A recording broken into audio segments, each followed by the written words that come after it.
అధ్యక్ష, తేనెటీగల పెంపకం అన్నది రైతులకు అడవులకు ఇద్దరికి కూడా రెండిటికి కూడా మంచిది అధ్యక్ష. పండేటటువంటి పంటలలో దిగుబడిని పెంచేటటువంటి ఆస్కారం కూడా తేనెటీగలతో ఉంటుంది అధ్యక్ష. అట్లానే గిరిజన ప్రాంతాల్లో ఉండేటటువంటి గిరిపుత్రులకు ఉపాధి అవకాశాల కోసం అందరు ప్రభుత్వాలను కూడా వెతుకులాడుతూ ఉంటాం అధ్యక్ష. అదేవిధంగా మైదాన ప్రాంతాలలో ఇప్పుడు వికారాబాద్ లాంటి ఏరియాలో ఎక్కడైతే సన్ఫ్లవర్, ఓమ ఇవన్నీ పండిస్తారో వాటిలో ఇంటర్లేసింగ్ క్రాప్ కూడా హనీబీస్ని పెంచేటటువంటి ఆస్కారం ఉంటుంది అధ్యక్ష. ఉమ్మడి ఆంధ్రప్రదేశ్లో ఉన్నప్పుడు తెలంగాణ ప్రాంతం వివక్షకు గురై మరి ఇక్కడ హనీబీ కాలనీస్ 0 ఉండే అధ్యక్ష, కేవలం 0 ఎక్కడ లేకుండే. వాటిని తెలంగాణ రాష్ట్రంలో మనము కష్టపడి 15,000 కాలనీలకు పెంచుకోవడం జరిగింది అధ్యక్ష. సో ఇప్పుడు గౌరవ మంత్రివర్యులని మేము రిక్వెస్ట్ చేసేది ఏంటంటే ఈ హనీబీ కాలనీస్ని ఎస్పెషలీ ఆసిఫాబాద్, భద్రాచలం ఇట్లాంటి ఏరియాస్లో కనుక పెంపకం చేసినట్టయితే చాలా మంచి రిజల్ట్ ఉంటుంది. అట్లానే గిరిపుత్రులందరికీ కూడా సహాయం చేసినట్టు ఉంటుంది అనేటటువంటి ఒక ఆలోచనతో అడుగుతా ఉన్నాం అధ్యక్ష. అట్లానే నల్గొండ బత్తాయి తోటలు ఎక్కువ ఉంటాయి అధ్యక్ష తమ సొంత జిల్లాలో. మరి అక్కడ కూడా ఇంటర్లేసింగ్ క్రాప్గా ఇది పనికొచ్చేటటువంటి ఆస్కారం ఉంటుంది కాబట్టి గౌరవ మంత్రివర్యుల్ని దీని మీద శ్రద్ధ పెట్టవలసిందిగా నేను రిక్వెస్ట్ చేస్తున్నా అధ్యక్ష. అట్లానే నేను ఇంకొక ప్రశ్న అడిగాను అధ్యక్ష, పట్టు పరిశ్రమకు సంబంధించి అంటే మల్బరీకి సంబంధించి చేయాల్సినటువంటి సాగు గురించి అడగడం జరిగింది అధ్యక్ష. దానిలో కూడా శోచనీయమైనటువంటి అంశం ఏంటంటే మా నేతన్నలకు రైతన్నలకు పనికొచ్చేటటువంటి అంశంలో కూడా ప్రభుత్వం మరి 16 కోట్లు బడ్జెట్లో పెట్టింది, కానీ ఏమాత్రం కూడా రీసెర్చ్ ఇన్స్టిట్యూట్ పెట్టేటటువంటి ఇంట్రెస్ట్ లేదని చెప్పడం కొంచెం శోచనీయం అధ్యక్ష. అంతకుముందు కేసీఆర్ గారు అధికారంలో ఉన్నప్పుడు ఉమ్మడి ఆంధ్రప్రదేశ్లో సాగు లేకుండే అధ్యక్ష, మల్బరీ సాగు పూర్తిగా లేదు. దాన్ని మరి 13,000 ఎకరాలకు పెంచుకోవడం జరిగింది అధ్యక్ష. అట్లానే మనము జగిత్యాలో గౌరవ పెద్దలు జీవన్ రెడ్డి గారు మేమందరం కూడా కలిసి కొంతమంది యువ రైతుల్ని మరి ప్రోత్సహించి మల్బరీ సాగు అక్కడ కూడా ప్రయత్నం చేసినాం అధ్యక్ష. అయితే చాలా తక్కువ సంఖ్యలో వాళ్ళు ముందుకు వచ్చినారు. అక్కడ అగ్రికల్చర్ కాలేజ్ ఉంది కాబట్టి జగిత్యాల క్షేత్రంగా మల్బరీ ఈ మన సిల్క్ వామ్ రీసెర్చ్ స్టేషన్ పెట్టినట్టయితే చాలా ఉపయోగంగా ఉంటుంది అనేటటువంటిది కూడా రిక్వెస్ట్ చేస్తూ ఉన్నాం అధ్యక్ష.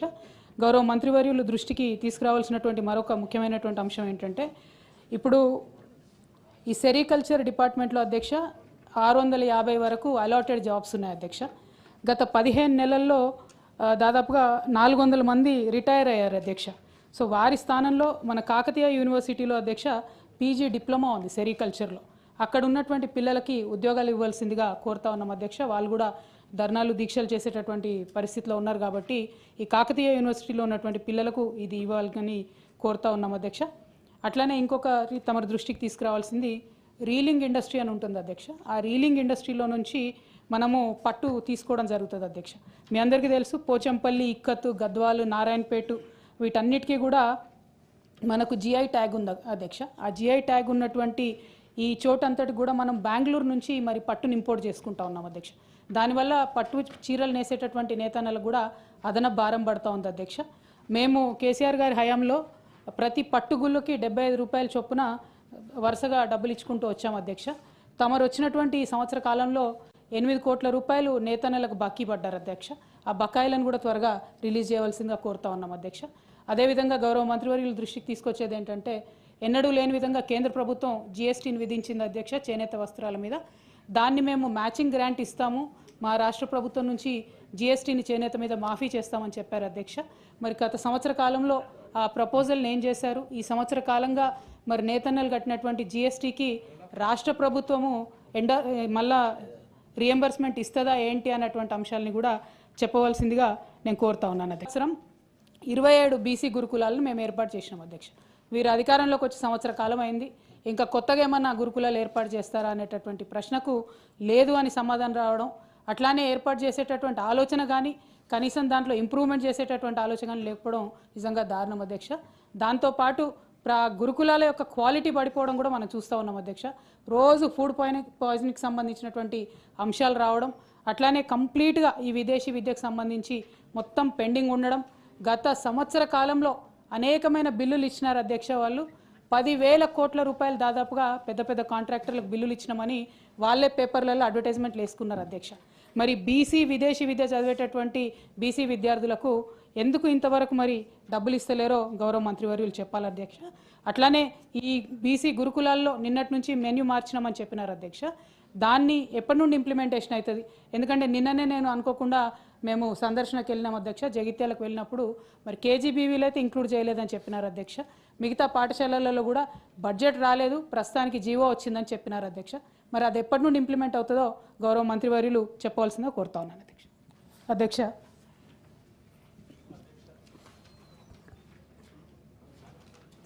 స్వాతంత్రం వచ్చినప్పటి నుంచి తెలంగాణ రాష్ట్రం వచ్చేంతవరకు అధ్యక్ష మన తెలంగాణ ప్రాంతంలో అగ్రభాగాన కాంగ్రెస్ పార్టీ పరిపాలన ఉన్నప్పటికీ కేవలం 19 బీసీ రెసిడెన్షియల్ పాఠశాలల్ని వాళ్ళు ఏర్పాటు చేయడం జరిగింది అధ్యక్ష. అట్లానే కేసీఆర్ గారి హయాంలో జరిగినటువంటి 10 సంవత్సరాలలో 275 బీసీ పాఠశాలల్ని మరి మేము ఏర్పాటు చేయడం జరిగింది అధ్యక్ష. అయితే డిగ్రీ కళాశాలల అధ్యక్ష, గురుకుల రెసిడెన్షియల్ డిగ్రీ కళాశాలలు కూడా అంతకుముందు ఎన్నడూ లేవు అధ్యక్ష తెలంగాణ ఏర్పాటు కన్నా ముందు. ఇప్పుడు తెలంగాణ ఏర్పడిన తర్వాత 31 బీసీ డిగ్రీ కళాశాలను ప్రత్యేకంగా ఏర్పాటు చేయడం జరిగింది అధ్యక్ష. అట్లానే అగ్రికల్చర్ డిగ్రీ కాలేజెస్ ప్రత్యేకంగా బీసీల కోసము అంతకుముందు ఎన్నడూ లేకపోతే కేసీఆర్ గారి హయాంలో 2 కళాశాలను సపరేట్గా ఏర్పాటు చేయడం జరిగింది అధ్యక్ష. అట్లానే అధ్యక్ష ఫీ రియంబర్స్మెంట్ కూడా గత 10 సంవత్సరాలలో ఈ ప్రభుత్వం రాకముందు 14,000 కోట్ల రూపాయలు బీసీ బిడ్డల కోసం ఫీ రియంబర్స్మెంట్ చేయడం జరిగింది అధ్యక్ష. దీంతో 15 లక్షల మంది విద్యార్థులకు లబ్ధి జరిగింది అధ్యక్ష. నేతన్నలకు ఇప్పటివరకు డిస్కషన్ అయింది అధ్యక్ష, 1,200 కోట్ల రూపాయలను మేము 10 సంవత్సరాల్లో ఇచ్చుకోగలిగినాం.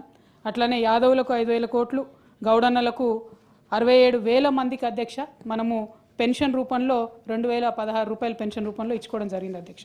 ఇవన్నీ ఎందుకు చెప్తా ఉన్నాం అంటే అధ్యక్ష విదేశీ విద్యకు అధ్యక్ష, అట్లానే బీసీ విద్యార్థుల విదేశీ విద్యకు కూడా 2,233 మంది పిల్లలు వెళ్ళడానికి 450 కోట్ల రూపాయలని మేము ఖర్చు పెట్టుకోవడం జరిగింది అధ్యక్ష. అంటే యావరేజ్గా మీరు చూసినట్టయితే కేసీఆర్ గారి హయాంలో ప్రతి సంవత్సరం 27 బీసీ గురుకులాలను మేము ఏర్పాటు చేసినాం అధ్యక్ష. వీరు అధికారంలోకి వచ్చి సంవత్సర కాలం అయింది, ఇంకా కొత్తగా ఏమన్నా గురుకులాలు ఏర్పాటు చేస్తారా అనేటటువంటి ప్రశ్నకు లేదు అని సమాధానం రావడం, అట్లానే ఏర్పాటు చేసేటటువంటి ఆలోచన కానీ కనీసం దాంట్లో ఇంప్రూవ్మెంట్ చేసేటటువంటి ఆలోచన కానీ లేకపోవడం నిజంగా దారుణం అధ్యక్ష. దాంతోపాటు గురుకులాల యొక్క క్వాలిటీ పడిపోవడం కూడా మనం చూస్తూ ఉన్నాం అధ్యక్ష. రోజు ఫుడ్ పాయిజనింగ్కి సంబంధించినటువంటి అంశాలు రావడం, అట్లానే కంప్లీట్గా ఈ విదేశీ విద్యకు సంబంధించి మొత్తం పెండింగ్ ఉండడం. గత సంవత్సర కాలంలో అనేకమైన బిల్లులు ఇచ్చినారు అధ్యక్ష. వాళ్ళు 10,000 కోట్ల రూపాయలు దాదాపుగా పెద్ద పెద్ద కాంట్రాక్టర్లకు బిల్లులు ఇచ్చినామని వాళ్ళే పేపర్లలో అడ్వర్టైజ్మెంట్లు వేసుకున్నారు అధ్యక్ష. మరి బీసీ విదేశీ విద్య చదివేటటువంటి బీసీ విద్యార్థులకు ఎందుకు ఇంతవరకు మరి డబ్బులు ఇస్తలేరో గౌరవ మంత్రివర్యులు చెప్పాలి అధ్యక్ష.